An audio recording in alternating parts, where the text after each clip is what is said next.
కోతిని చేయకపోతే అయ్యగా రావడం అంటే ఇదేనేమో. పిల్లల కోసం అయితే రకరకాలుగా నేను వంటలు ట్రై చేస్తూ ఉంటాను కదా ఇంట్లో. మాక్సిమం నేను ట్రై చేసిన వంటలన్నీ కూడా బాగానే వస్తాయండి. ఎప్పుడో ఒకప్పుడు కొంచెం వాటికి ఇంట్రెస్ట్ లేనప్పుడు, లేదంటే నాకు ఇంట్రెస్ట్ లేనప్పుడు అవి అప్పుడప్పుడు అలా మిస్ మ్యాచ్ అవుతూ ఉంటాయి. సో ఈరోజు నేను పిల్లల కోసం అయితే ఒక మంచి రెసిపీ అయితే ట్రై చేశాను.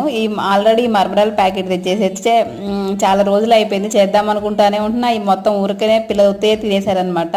మా చిన్నప్పుడు అయితే మరమరాలు సాయంత్రం పూట ఈవినింగ్ టైంలో వచ్చాయి అనమాట.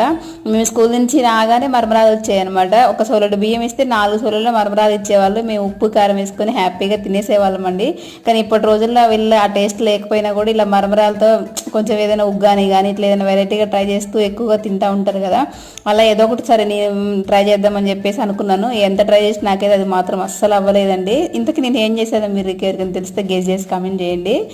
అయితే ఫైనల్గా అయితే ఇంక ఇట్లా పొడి పొడిగా స్వీట్ మరమరాలాగా తయారయ్యాయి. వీడియో నచ్చితే లైక్ చేయండి.